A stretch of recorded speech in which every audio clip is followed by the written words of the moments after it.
말씀을 여러분과 함께 나누기 시작할 때 역대기에 대한 그 주제를 한 두 가지로 말씀드렸던 기억이 납니다. 하나는 다윗의 왕조, 이 다윗으로부터 시작되어 솔로몬에 이어지고 그리고 쭉 남왕국 유다의 왕으로 세워지는 이 다윗 왕조가 강조가 되고 있고, 그 다음에 또 하나의 강조점은 성전이다, 이렇게 말씀을 드렸었는데, 제가 역대기를 계속 또 보고 또 보고 하면서 역대상, 역대하 전체적으로 봤을 때 사실은 다윗 왕조보다 더 강조되고 있는 것이 성전이다라는 생각을 하게 됐습니다. 성전이라는 주제가 역대기를 지금 컨트롤하고 있는, 역대기 전체의 이 스토리를 끌고 가고 있는 것이다라고 판단이 좀 서더라고요.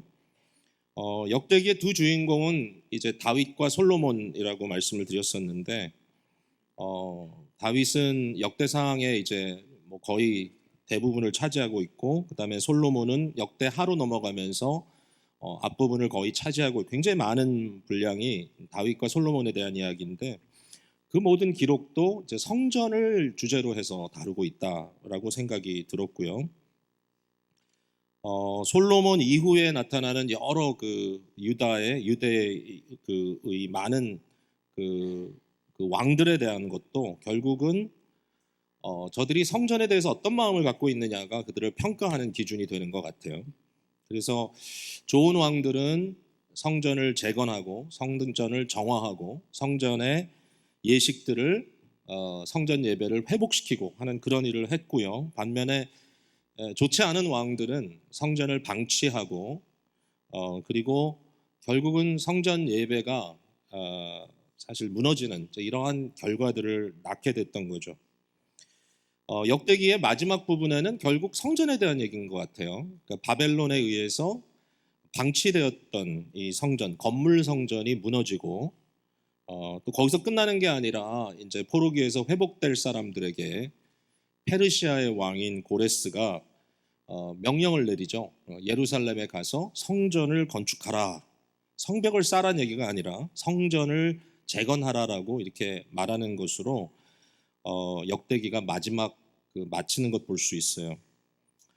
재밌게도 이제 역대기가 끝나면 그 다음엔 바로 나오는 책이 에스라인데, 이제 에스라는 결국은 포로기에 잡혔다가 돌아온 이 귀환한 유대인들이 예루살렘의 성전을 재건하는 이야기가 이제 나오게 되는 거죠. 역시 성전이 여기에 이제 주된 흐름으로 가는 것 같아요.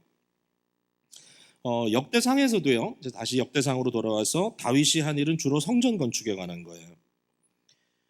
다윗이 예루살렘을 도성으로 삼은 것도 결국은 거기에 성전을 건축하기 위함이고, 언약궤를 예루살렘으로 들여오는 그 작업도 결국은 거기에 성전을 건축하기 위함이고, 그리고 다윗의 인생에 몇 가지 중요한 에피소드가 있죠. 특별히 그가 실수했던 것 또는 위기가 닥쳤던 일들이 있는데, 사무엘 하에는 굉장히 많은 분량을 들여가지고 말하고 있는 밧세바 사건이라든지 또는 그 아들 압살롬의 반란 사건이라든지 이런 것들은 역대상에는 전혀 이름도 등장하지 않습니다. 사실은 물론 밧세바라는 이름이 솔로몬의 어머니로 등장은 하지만 아무런 부수적인 이야기가 없어요. 왜 없냐? 성전과 상관이 없는 거죠. 적어도 이제 그 스토리의 흐름에서는. 반면에 다윗이 한 실수 중에 그 인구 조사를 시키는 게 있습니다. 백성들을 인구 조사를 하게 해가지고 이제 그로 인하여 하나님의 진노가 임하는데, 그 사건은 기록이 돼 있어요. 역대상에. 왜 그런가 하면은 그 인구 조사를 했을 때 하나님의 진노가 임하고 하나님의 그 치시는 그 일 가운데 백성들이 이제 질병으로 인하여 역병으로 인하여 죽어가는데, 이 백성의 목자잖아요. 다윗이. 그러니까 얼마나 마음이 아팠겠어요. 하나님께 나를 치십시오.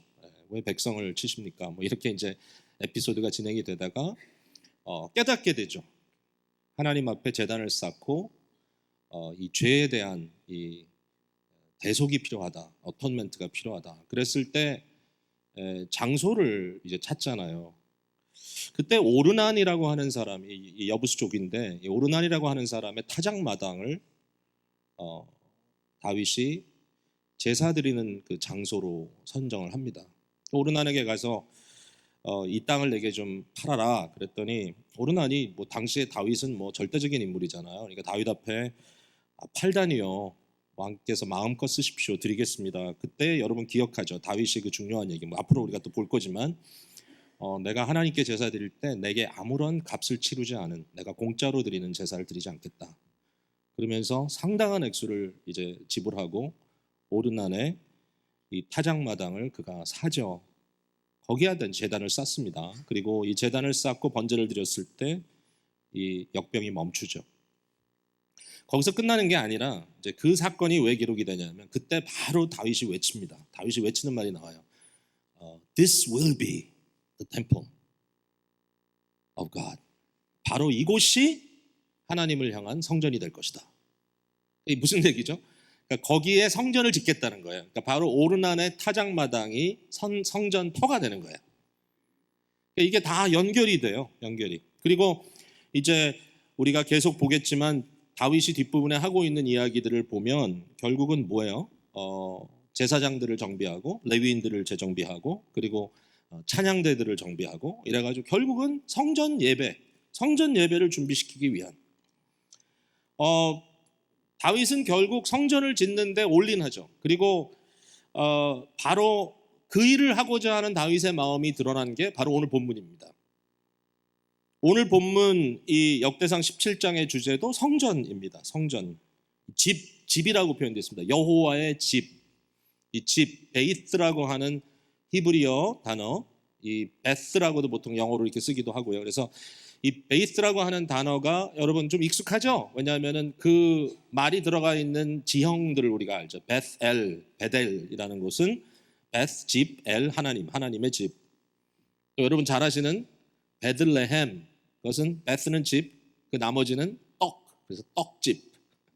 이런 이제 의미가 있죠. 그러니까 여기 집이라는 말이 굉장히 중요한데 여기에 17장 전체에 이 베이스라고 하는 단어가 총 14번이나 등장을 해요. 그러니까 굉장히 강조되고 있는 거죠. 집이라는 단어가. 그리고 오늘 읽은 본문 안에서만도 8번 등장을 하는데 이 집이라는 의미가 단순히 건물만으로 쓰이는 것은 아니고 예를 들면 10절 마지막에 여호와께서 너를 위하여 한 왕조를 세울지라 라고 말씀하신 여기 왕조가 사실은 번역을 좀 이렇게 할 필요가 없는데 했다라는 생각이 들어요. 그냥 집이에요. 집.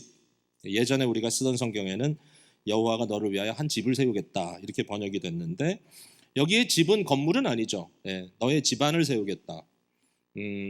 너의 가족을 세우겠다. 그러니까 나름대로 다윗의 후손들이 계속 이어서 왕위를 이어가고 결국 그 안에서 기름 부음 받은 그리스도 메시아가 올 거라는 것을 지금 하나님께서 여기에서 말씀하고 있는데 이것도 집이라는 단어를 쓰고 있습니다.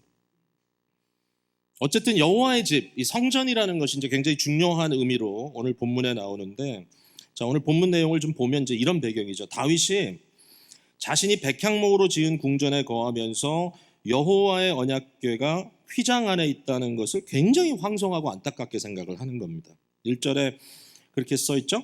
다윗이 그의 궁전에 거주할 때에 이 궁전은 두로 왕 히람이 지어준 바로 그 궁전입니다. 백향목으로 레바논의 백향목으로 지었던 이 궁전에 그가 거하면서 그가 말합니다. 나는 백향목 궁에 거주하거늘 여호와의 언약궤는 지금 텐트 아래 있다.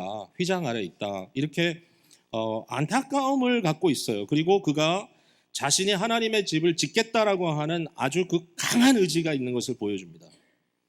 결국 나머지 역대상 전체다가 그 의지를 보여주는 거죠. 내가 하나님의 이 집을 이곳에 반드시 세우겠다. 하나님의 집을 짓겠다. 그 의지가 너무 강한데 반면에 하나님의 의지는 더 강한 거죠. 어떤 의지입니까? 4절을 보세요. 17장 4절 가서 내 종 다윗에게 말하기를 여호와의 말씀이 너는 내가 거할 집을 건축하지 말라. 너는 하지 말아라. 그러니까 결국 하나님께서는 건물로서의 성전에 대한 의미보다는 하나님께서 장차 이루실 진정한 성전의 오심에 대해서 굉장히 강조를 하고 있다고 이제 저희들은 봐야 되는데 여기에 한 가지 우리가 좀 짚고 넘어갈 건 뭐냐면은 이게 다윗의 이 상황, 다윗이 겪고 있는 이 텐션에 대해서 우리가 좀 성도들로서 좀 생각할 필요가 있다는 생각이 들어요. 뭐냐면 다윗이 성전을 짓고 싶었습니다. 다윗은 성전을 질 수 있었습니다. 다윗에게는 돈도 있었고 인력도 있었고 질 수 있는 탤런트 있는 사람들도 충분히 있었고요. 당시에 다윗은 그 주위를 이미 다 완전히 정복한, 이제 완전히 정비를 갖춘 그런 왕으로서 이제는 태평한 시대를 맞이했고, 이런 태평한 시대에 뭔가 건축 프로젝트를 통해서 백성들의 마음을 하나로 합할 수 있는 그러한 의지도 굉장히 강했던 거죠. 백성들의 여론도 아마도 다윗이 성전 짓겠다고 하면 어느 누구도 거기에 대해서 반기를 들지 않았을 거예요. 다윗은 하고 싶었고 다윗은 할 수 있었어요. 근데 하나님이 노 했어요. 우리가 이런 얘기 가끔 하죠. 성도로서 우리가 살아갈 때 내게 돈도 있고 능력도 있어요. 그래서 내가 하고 싶은 대로 하는 거예요. 내가 지르고 싶은 대로 질러요. 근데 하나님께서 노 하실 때가 있어요. 하지 말라. 우리 마음에 그 부분에 대해서 양심의 자각이 옵니다. 아니면 그것이 양심일 수도 있고 어떤 크리스찬의 의식일 수도 있고요. 또는 말씀이 아주 구체적으로 네가 힘도 있고 돈도 있지만 하지 마. 여러분, 보통 돈 많은 사람들이 더 엄청난 죄들을 짓죠. 남들도 모르게 자기가 죄 짓는 환경을 충분히 조성하고 죄 짓습니다. 근데 뭐 이건 사실 죄도 아니죠. 다윗 같은 경우는 하고 싶은 거예요. 이거 하나님의 영광을 내가 한번 멋지게 한번 하고 싶습니다. 근데요, 돈 있다고 하는 거 아니에요. 돈 있다고 뭐 주를 위해서 내가 합니다. 뭐 선교도 하고 다 한다고 하지만 그거는 내가 원하는 내 돈을 가지고 내 능력을 가지고 한번 해본다. 이제 그건 하나님께서 우리에게 항상 질문하게 하실 거예요. 하나님께서 기뻐하신 일이냐? 아니면 나를 위해 하는 것인가? 여러분, 우리에게 능력이 있어도요, 하지 않는 게 반드시 있어야 됩니다. 성도는. 성도가 못하는 건 능력 없어 못하고 내가 하고 싶은데 못하니까 하나님 내게 능력 주십시오 하고 믿는 신앙은 그건 잘못된 신앙입니다. 하나님의 말씀이 가라고 하면 가고 오라고 하면 오고, 어떨 때는 더 멋있게 더 사람들을 동원해서 할 수도 있다 할지라도, 내게 그러한 능력 여러분에게 있다 할지라도 하나님께서 기뻐하실 일인지 깊이 상고하고 주의 말씀에 귀를 기울이는 것, 이러한 텐션에 살고 있는 것은 성도로서 너무 건강한 일이라고 생각해요. 다윗이 할 수 있었지만 하지 말라는 하나님의 이 강력한 제재에 의해서 그가 평생 성전 건축을 준비만 했지 결국은 질 수 없었던 그 마음이 참 굉장히 특별한 의미로 다가오는 거예요. 이게 하나님의 뜻이면 이런 거구나. 자, 오늘 본문을 통해서 제가 좀 몇 가지 사실을 좀 확인해 봤으면 좋겠어요. 이 성전에 대한 이제 내러티브가 굉장히 중요한데, 이 안에서 우리가 몇 가지 중요한 일들을 좀 진단해 볼게요. 첫 번째는 다윗에게 있어서 다윗이 누리는 모든 것들은 하나님께서 주신 것이다라고 하는 가르침이에요. 하나님이 주신 거예요. 그러니까 다윗이 내가 하나님을 위하여 성전을 짓겠습니다라고 큰 소리를 쳤어요. 사실은 하고 싶은 거죠. 그 마음이고 간절한 마음임에도 불구하고 하나님께서는 그에게 허락하지 않고 도리어 다윗을 스스로 돌아보게 했다는 거죠. 다윗이 왜 다윗이 되었는가? 하나님께서 7절에 이렇게 얘기합니다. 내가 너를 목장 곧 양떼를 따라다니던 데에서 데려다가 내 백성 이스라엘의 주권자로 삼았다. 너는 양치는 목동이었고 몇 안 되는 양을 치는 사람이었지만 그러나 내가 너를 데려다가 이 백성을 이끄는 주권자로 삼았다. 다윗이 왕이 된 것도 하나님 때문에, 하나님이 시킨 거죠. 그리고 심지어는 다윗이 궁궐에 살고 있지만 우리가 14장에 봤지만 이 궁궐도 뭐예요? 결국은 히람 왕이 지어주고 거기에 대해서 다윗이 뭘 깨닫죠? 하나님께서 나를 왕으로 세우셨구나 깨닫는 거죠. 하나님께서 하신 겁니다.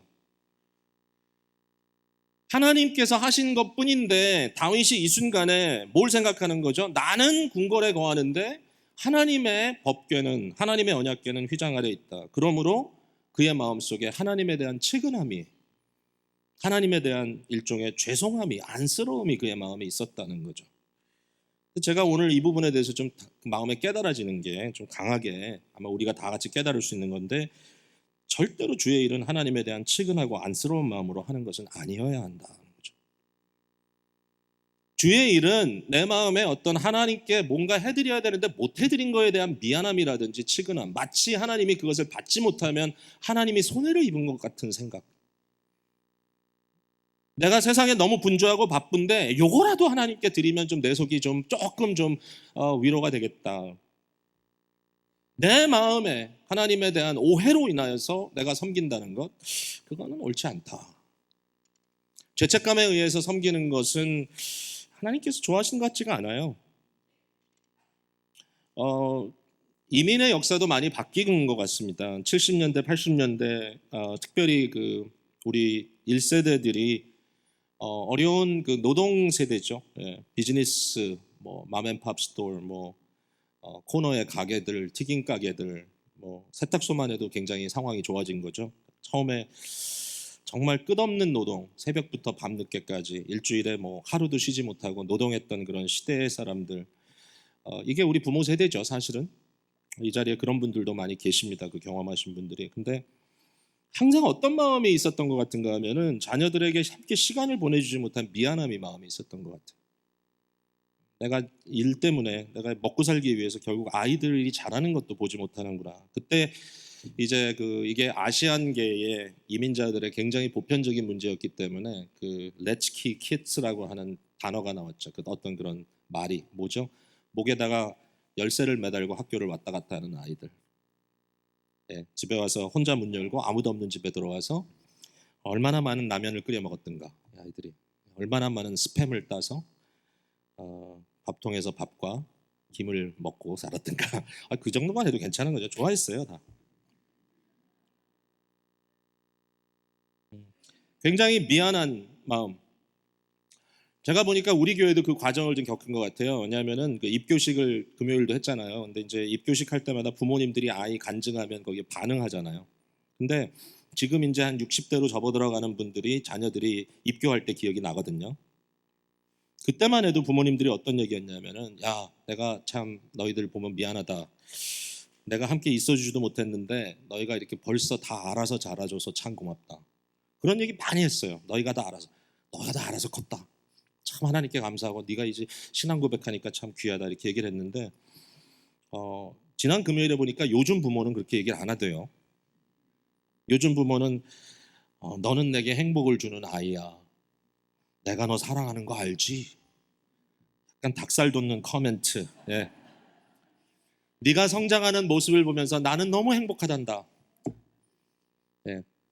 제가 어느 형제하고 아침에 이제 2부 예배, 영어 예배 설교하고 나서 예배 끝나고 나서 했더니 제가 당신이 딸한테 해줬던 말이 제가 기억이 나서 이 얘기를 했다 그랬더니 정말 그렇다고. 요새 문제는 아이들의 생각은 뭐냐면 부모가 없어서 문제가 아니라 부모가 너무 체감돼가지고 문제라고. 자기는 overbearing father이라 그러더라고요. 근데 이제 과거에 그게 어려웠던 시대에 부모들이 자녀들에게 해주는 건 돈이었어요. 돈은 버니까 그 돈 갖고 아이들이. 그러니까 그게 제가 자랄 때 이런 얘기 지난번에도 했죠. 뭐 정말 돈이 많으면 좋은 차를 타고 다니기도 하고, 뭐 디자이너 옷을 입고 다니고, 그다음에 이제 제일 이 얘기를 하니까 오늘도 뭐 굉장히 많이 동의를 하는데 이전에 한 얘기지만 뭐 테니스 라켓 같은 거. 그거 참 진짜 너무 부러웠어요. 저는 나무로 된 우드 윌슨 라켓 들고 다녔는데 어떤 애들 보면 그래파이트 프린스 라켓 이런 거 들고 다니고 막 머리 큰 거. 그거 있으면 뭐 애들이 다 재고 다녔어요. 여기 그런 분들 계실 거야. 막 이렇게. 근데 그게 뭐냐면 부모님들이 해줄 것이 그거였어. 좋은 거 사주고 너의 마음을 좀 해결해 주는. 근데 안타깝게도 오늘날 우리가 하나님에 대한 생각도 일종의 좀 그런 마음이시지 않나. 하나님 죄송합니다. 더 해야 되는데 못하고, 내가 더 하나님께 어텐션 해야 되는데 못하고, 내가 사는 게 보면 아무래도 좀 하나님 기뻐하지 않을 것 같고, 이거라도 좀 하나님 내가 요거라도 한번 하겠습니다. 우리의 하나님에 대한 예배는 이러한 어떤 guilt, 죄책감이라든지 치근함이라든지 아니면 심지어는 두려움도 옳은 자리가 아니다라고 생각합니다. 이렇게 살다가는 내가 한번 크게 맞을 것 같다. 사실 그러한 두려움도 어떨 때는 우리에게 하나님께서 주시는 마음일 수도 있지만, 그러나 일반적으로 절대로 우리가 예를 들면 내가 한번 크게 하나님께 헌금하면 좀 나의 이런 잘못된 삶이 커버될 수 있을까? 하나님은 그거를 기쁘게 받으시는 것 같지 않아요. 우리의 경험을 보면, 우리의 삶을 보면, 우리의 신앙생활을 보면 무엇이든지 말이죠, 우리가 주도적으로 하나님께 해드린 것은 없어요. 모든 게 다 하나님께서 우리를 위하여 은혜로 베풀어 주신 것이고 그것이 우선이고 그것이 전부였어요. 우리가 하는 것이 있다면 그것은 주도적이지 않고 응답적입니다. 응답적. 그러니까 이니시에이션이 아니고 리스폰스이죠. 우리가 하나님 앞에 우선적으로 해드린 것은 없습니다. 모든 게 하나님께서 가능하게 하신 일이기 때문에 우리가 하는 겁니다. 우리가 하나님의 영광을 구하며 기쁘게 섬긴 일이 있다면 그것도 주께서 주신 힘과 은사, 그리고 필요에 따라 허락하시는 자원들, 리소스를 통해서 가능했던 것이라고 생각합니다. 하나님 없이 우리가 할 수 있는 게 뭐가 있겠어요? 아무것도 없을 겁니다. 실제로 깨닫고 있죠. 지난 주 중에 유펜병원에 제가 좀 방문할 환자가 있어서 갔었는데 그날 좀 특별한 행사들이 많았는지 굉장히 북적거리더라고요. 근데 어떤 한 학생인지 하여튼 여자분이 오더니 저한테 질문을 하더라고요. 너의 인생에 없어서는 안 될 두 가지가 뭐냐? Two things you cannot live without. 얘기를 하라는 거예요. 저는 그래서 몰래카메라인 줄 알고 굉장히 진지하게 대답을 했어. 하다가 공기와 물, 그렇게 답을 했거든요. 그러니까 정말 정답을 한 거죠. 워낙 그 생각이 건전하니까. 근데 한편으로는 하나님 그랬으면 더 좋았을 텐데. 그랬더니 그냥 가래요. 그래서 그거 뭐냐 그랬더니 피자 앤 콕 그랬으면 주려고 이렇게 준비하고 있었다는, 특별한 행사니까. 그래서 피자도 못 얻어 먹고 점심때인데 너는 그냥 공기나 물이나 마셔라, 이렇게 된 거죠. 그러니까 우리의 삶 속에 하나님을 없이는 살 수 없는 것, 마치 공기와 물이 없으면 우리의 존재가 불가능한 것처럼 영적인 인바이러먼트가 아니면, 하나님께서 결국 창조주께서 우리를 지켜내지 않으시면 우리의 인생은 아무것도 아닌 건데, 마치 그런 하나님을 향하여 우리가 치근한 분, 내가 제대로 못 해드려서 뭔가 하나님 마음에 좀, 마음속에 우리를 향해서 좀 노함이 있는 그런 하나님은 아닌데. 그러니까 여기에 하나님 너무 멋지잖아요. 다윗이 하나님을 위하여 내가 집을 지어드리겠습니다 그랬더니 하나님이 딱 하시는 말씀이, 네가 날 위해 집을 짓는다고? No, 내가 너를 위하여 집을 지어주겠다. 내가 여태까지 한 것처럼 앞으로도 그렇게 쭉 할 거야 라고 하나님께서 말씀해 주시는 겁니다. 자, 좀 더 한 단계 더 들어가서 얘기해 볼게요. 두 번째 포인트는, 하나님은 뭐가 필요해서 우리에게 내어놓으라고 강요하는 분이 아닙니다. 하나님은 우리에게 강요하는 그러한 분이 아니에요. 우리가 내놓지 않으면 하나님이 막 노하시고 그런 분이 아니에요. 자, 제가 성경 몇 구절을 쭉 읽을 텐데 여러분들이 한번 찾을 수 있으면 찾아보시고, 제가 빨리 갈게요. 시편 50편 8절 이후부터 7절부터 제가 읽을게요. 내 백성아 들을지어다, 내가 말하리라. 이스라엘아, 내가 네게 증언하리라. 나는 하나님 곧 내 하나님이로다. 나는 하나님이야. 나는 하나님이야. 8절에 나는 네 재물 때문에 너를 책망하지는 아니하리니 네 번제가 항상 내 앞에 있음이로다. 내가 더 번제 너한테 드리라고 안 하겠다. 내가 내 집에서 수소나 내 우리에서 숫염소를 가져가지 아니하리니 이는 삼림의 짐승들과 뭇산의 가축이 다 내 것이며 산의 모든 새들도 내가 아는 것이며 들의 짐승도 내 것이미로다. 내가 가령 줄여서 내가 배가 고파도 내게 이르지 아니할 것은 세계와 거기에 충만한 것이 다 내 것이미로다. 내가 수소의 고기를 먹으며 염소의 피를 마시겠느냐. 네, 멋진 말씀이죠. 하나님께서 야, 내가 배가 고파서 너희들에게 재물을 가져오라 그러겠느냐. 그게 아니죠. 뭐라고 얘기하십니까? 감사로 하나님께 제사를 드려라. 내가 없어서 달라는 게 아니다. 너희가 진정 이미 나로 인하여 받은 그 모든 것들에 대한 감사를 가지고 마음으로 내게 와라. 환난 날에 나를 부르라. 15절에 내가 너를 건지리니 내가 나를 영화롭게 하리라.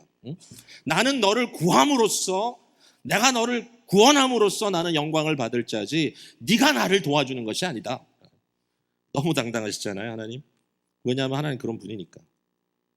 자, 한 군절만 더 가볼게요. 사도행전 17장. 이 사도행전 17장 너무 또 재밌는 상황입니다. 바울이 아테네를 갔습니다. 아테네는 당시에 철학의 중심부고 아주 그 지적인 사람들이 모여가지고 끊임없이 빈틈없는 논리를 전개하려고 합니다. 그들이 하는 것은 신들을 전제합니다. 신들이 있다. 근데 어느 신에게도 우리가 화를 불러와서는 안 되기 때문에 모든 신을 다 커버해야 된다.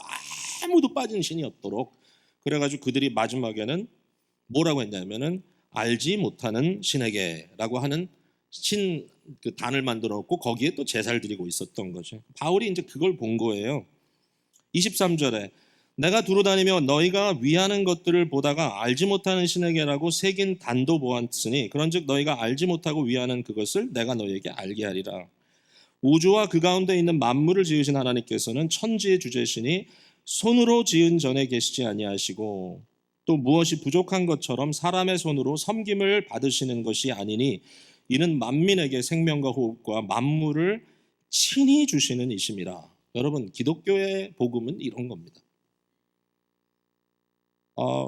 수많은 이단들은요 사람들에게 이런 죄책감과 두려움을 통하여서 끄집어내려고 합니다. 근데 우리가 믿는 기독교의 하나님은 창조주시고 모든 만물의 주인이십니다.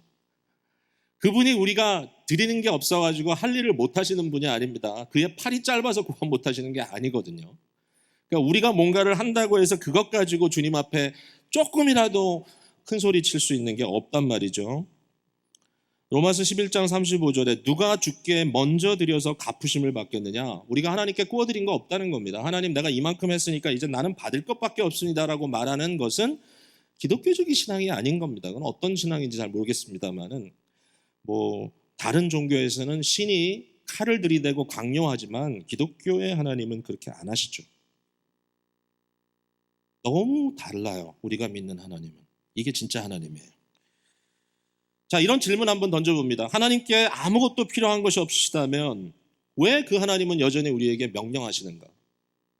왜 나 외에 다른 신을 두지 말라? 왜 너희는 나를 이렇게 예배하라? 너희는 안식일을 거룩히 지키라. 너는 이런 것들을 하라고 왜 명령하실까?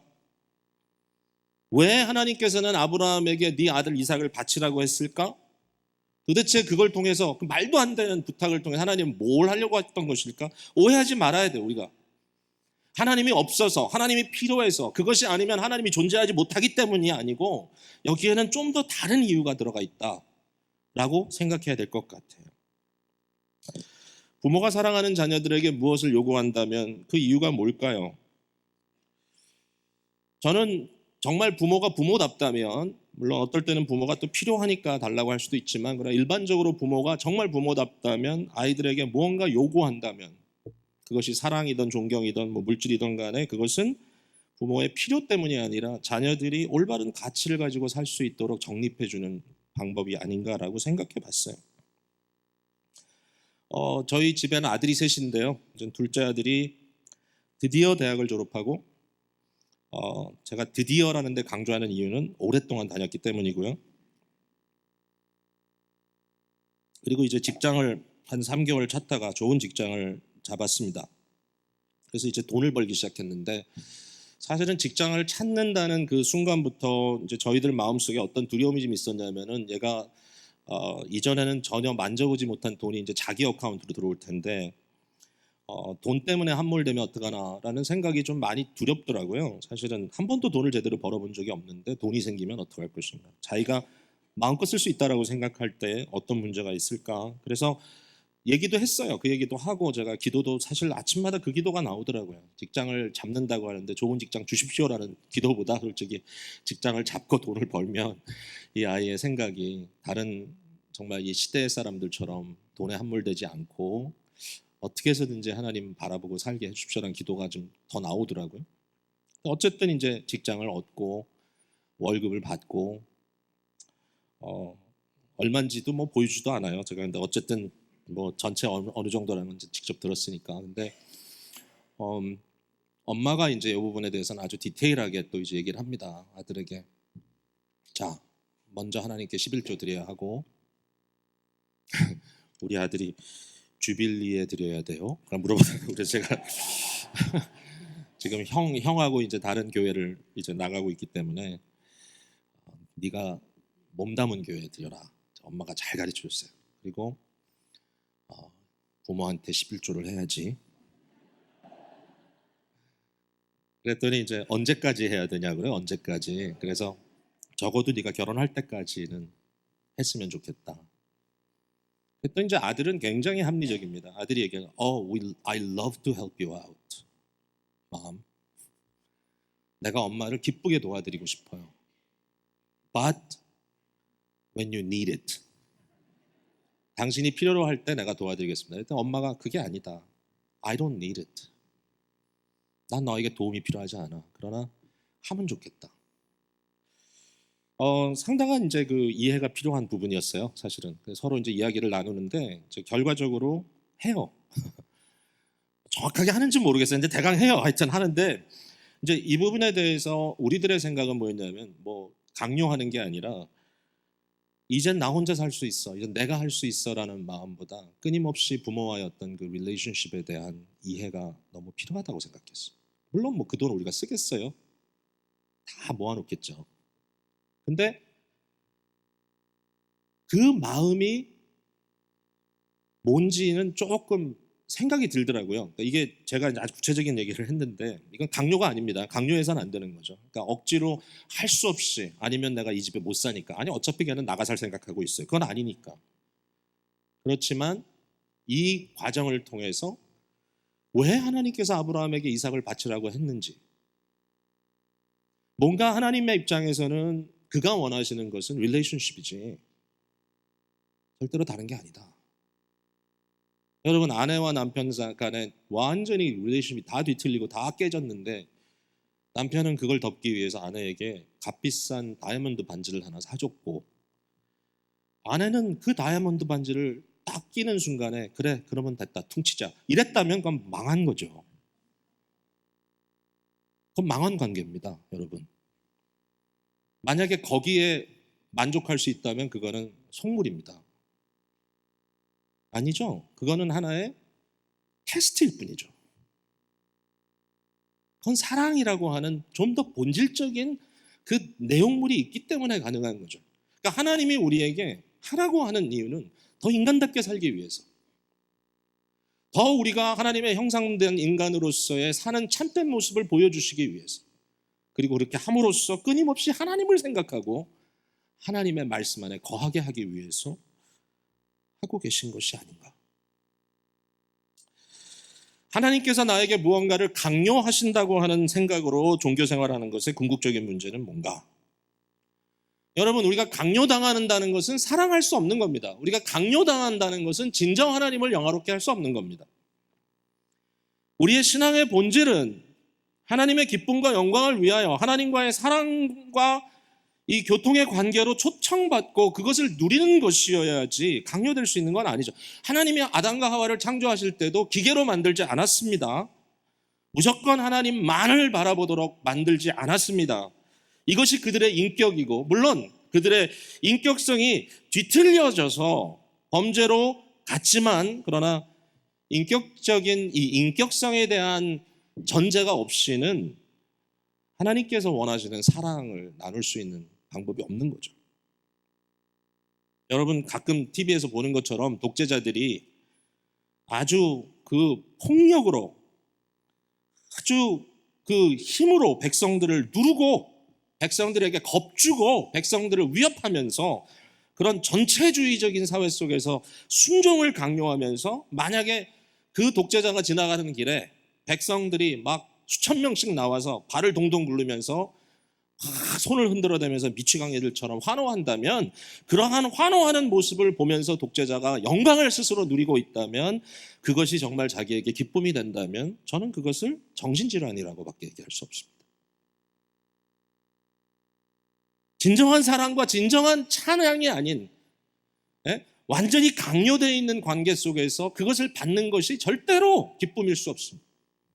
만약에 누구라 할지라도 우리가 하나님을 그러한 정신병자로 만들지 말아야 합니다. 우리의 마음에서 조금이라도 그런 생각은 가져야 되지 않고요. 가지면 안 되고 반면에 만약에 그러한 두려움을 통한 순종, 강요된 이상하게 뒤틀린 사랑들을 우리의 믿음이요 우리의 신앙이라고 말하는 자들은 한마디로 이단적 방법을 따르고 있다라고밖에 말할 수 없습니다. 우리 하나님은 우리에게 강요하시는 적이 없습니다. 단 하나. 성경에 하나님께서 우리에게 강요한다라는 표현보다는 강권한다라고 한 말씀이 있습니다. 고린도후서 5장 14절에 하나님의 그리스도의 사랑이 우리를 강권하는도다. 하나님께서 우리에게 어떤 그의 존재적 그의 거룩한 무게감을 보이시는 것은 절대로 먼저 말한 그런 두려움이나 죄책감에 의한 강요가 아니고 예수 그리스도의 십자가의 사랑을 한없이 부어주심으로 우리가 멘붕이 와야 합니다. 계산할 수 없는 말씀. 너무나 논리적으로 이해할 수 있는 강요. 손을 뒤틀어서라도 나의 인생을 짜내서라도 저 신은 나로부터 뭔가를 받아내지 않으면 못 견디는구나 라고 생각할 수 있는 인간적인 논리, 어떤 정치적인 경제적인 논리로서는 도저히 이해할 수 없는 예수 그리스도의 십자가에 완벽하게 자신의 생명을 쏟아 부어내시는 하나님의 텅 비워주심, He emptied himself, 자기 자신을 온전히 비워내 주시는 그 사랑은 그것을 제대로 복음적으로 이해하는 사람들에게는 도저히 거부할 수 없는 compelling, 하나님의 놀라운 강권으로 우리에게 다가온다. 맞습니다. 오늘 다윗에게 주시는 말씀도 그겁니다. 하나님은 그의 아들을 내어주시기까지 사랑하신다는 말씀입니다. 자기 자신을 내어주는 거죠. 다윗의 씨를 통하여 하나님의 집과 나라를 세우시겠다고 말씀했습니다. 여기 그 씨라는 단어는 복수가 아니고 단수고요. 다윗의 한 아들입니다. 그리고 그 아들이 성전을 짓겠다. 성전을 건축할 것이다. 12절에 그는 나를 위하여 집을 건축할 것이요 나는 그의 왕위를 영원히 견고하게 하리라. 딱 언뜻 생각하면 이거 솔로몬 얘기네. 근데 아니죠. 솔로몬의 왕위는 영원하지 못했습니다. 그는 영원히 견고하지 않았습니다. 나는 그의 아버지가 되고 그는 나의 아들이 되리니 나의 인자를 그에게서 빼앗지 아니하리라.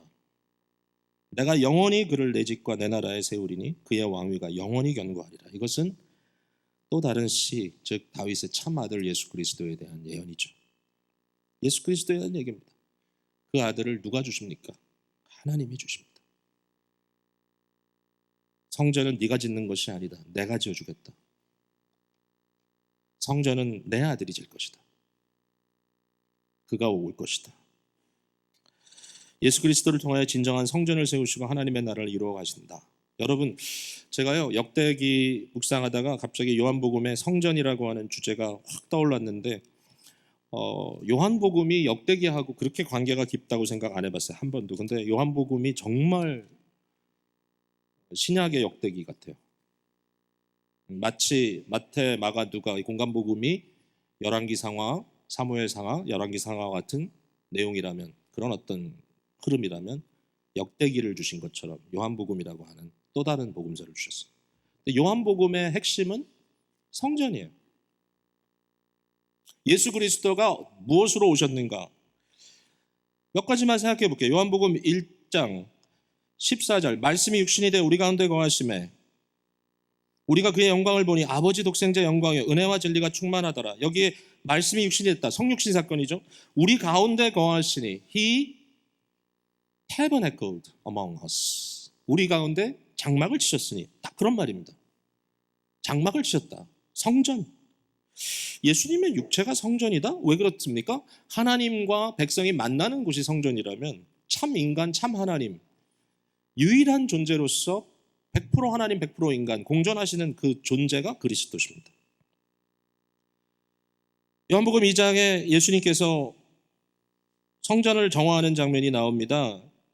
장사꾼들을 쫓아냅니다. 내 아버지 집으로 장사하는 집을 만들지 말라. 도대체 이게 뭔가?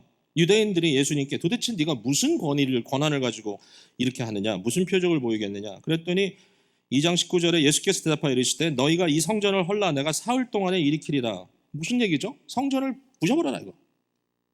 건물의 문제가 아니다. 내가 사흘 3 days after 세우겠다. 여러분, 이 성전은 헤롯의 성전입니다. 아직 그 당시도 완성되지 않은 140년 걸쳐서 지어낸 성전입니다. 건물 다 부셔라. 내가 3일 동안 지어내겠다.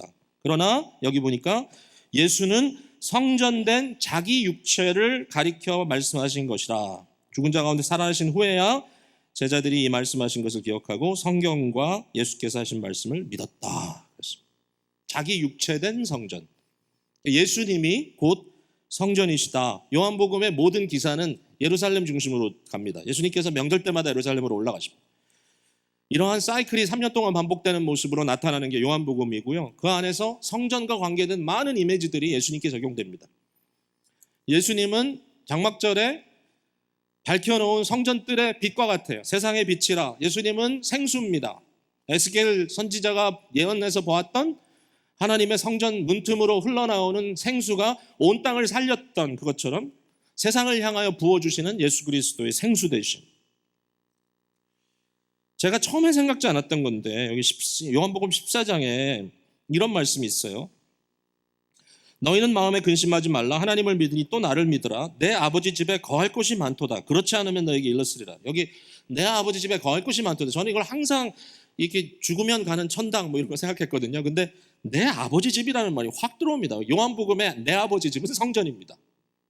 그러니까 진정한 성전에 대한 얘기를 주님께서 하고 있습니다. 내가 진정한 성전으로 너희가 아버지를 만나기 위한 그러한 일을 위하여 내가 그 작업을 한다라는 것이죠. 내가 너희를 위하여 거처를 예비하면, 집을 예비하면 내가 다시 와서 너희를 내게로 영접하여 나 있는 곳에 너희도 있게 하리라. 그랬더니 도마가 하는 말이 주께서 어디로 가시는지 우리가 알지 못하거늘 그 길을 어떻게 알겠습니까? 라고 얘기하니까 예수님께서 말씀하신 그 유명한 내가 곧 길이요 진리요 생명이니 나로 말미암지 않고는 아버지께로 올 자가 없느니라. 진정한 성전 되신 그리스도가 아니고는 하나님을 만날 수가 없다. 이 모든 말씀의 중심이 결국은 성전이라고 하는 이미지.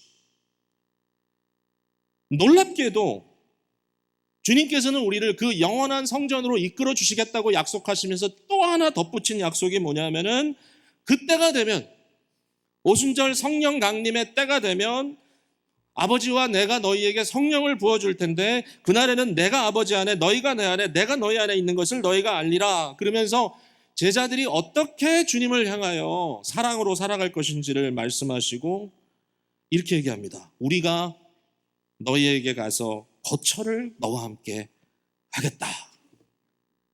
영원한 템플, 영원한 성전이 이제는 건물은 물론 아니고요. 영원한 성전이 이제는 성령 안에서 저와 여러분과 함께 거하고 계신다. 여러분, 그리스도와의 연합이라는 말을 제가 막 여러 번 던졌는데 사실 이게 쉽지가 않죠. 이걸 좀 브레이크다운 해야 되겠다. 이걸 좀 더 우리가 구원의 현실로서 잘 이해할 수 있도록 좀 도와야 되겠다는 마음이 많이 생겼습니다. 제가 올 가을에 그리스도와의 연합이라는 주제를 가지고 한번 컨퍼런스를 해야 되겠다 생각도 들고요. 근데 여러분이 그리스도 안에 거하는 것, 그리스도가 여러분 안에 거하는 것, 이 의미 속에 내가 그리스도 안에 거하는 것은 그리스도가 나를 위해서 다 해주시는 겁니다. 그죠? 그리스도가 나의 죄를 다 치러주시고 그리스도 안에 내가 거하면 다 들어가죠. 거기에 기도의 내용도 들어가고 다 들어갑니다. 근데 그리스도가 내 안에 거한다라는 말을 심플하게 얘기하면 어떤 신학자가 이렇게 했어요. 그리스도가 당신들 안에 있다는 것은 성령은 그리스도가 우리에게 연결되도록 하는 하나님의 능력의 임재이신데 그리스도가 너희 안에 있다고 하는 것은 예수 그리스도의 모든 것, 그리스도의 그리스도 되심, 그의 죽으심, 그의 부활하심, 그의 승천하심, 그의 존귀케 되심, 그의 모든 그리스도에게 속한 그 모든 것, 그의 사랑과 그의 겸손과 그 모든 것들이 실제로 우리 안에서 역사한다는 것이다. 우리가 하나님의 성전으로 그리스도와 연합하여 살아가는 이런 단계까지 주께서 우리를 끌어주신다. 참 성전이신 예수 그리스도가 우리를 향하신 하나님의 사랑의 확증입니다. 로마서 5장 8절에 우리가 아직 죄인 되었을 때에 그리스도께서 우리를 위하여 죽으심으로 하나님께서 우리에 대한 자기의 사랑을 확증하셨느니라. 근데 이 확증으로 우리가 만족할 수 있느냐라는 질문이죠. 예수님만 가지고 우리가 만족할 수 있느냐. 근데 이게 바로 성도의 훈련인 것 같고 끝까지 참고 견디는 삶의 방법인 것 같습니다. 로마서 8장 32절에 여러분 요건 좀 저랑 따라해 주시겠어요? 너무나 잘 아시는 말씀이 한번 따라합시다. 자기 아들을 아끼지 아니하시고 우리 모든 사람을 위하여 내어주신 이가 어찌 그 아들과 함께 모든 것을 우리에게 주시지 아니하겠느냐. 이건 믿음으로 믿고 가야 할 부분입니다. 사나 죽으나 우리 주의 것이고 어떠한 상황이든지 이렇게 우리에게 약속하신 하나님, 멘붕이 될 정도로 예수 그리스도 안에서 하나님의 사랑을 확증해 주시고 결국 그것이 깨달아지는 순간에 우리는 회심하는 것 같아요. 내가 주의 것이다니. 나 같은 죄인이 나같이 철저하게 하나님 앞에 불순하게 살았던 존재가 오늘 이 순간에도 나밖에 모르는 이 이기적이고 자기중심적인 인간을 하나님께서 깨부수시기 위하여 아무도 사랑하지 못하고 나밖에 사랑 못했던 나 같은 존재를 하나님 사람 만들기 위해서 그의 아들 예수 그리스도를 십자가에 못 박아 죽이시기까지 그의 사랑을 보이셨다. 여러분 이것이 마음에 아멘으로 받아들일 때 변화의 역사가 시작될 줄로 믿습니다.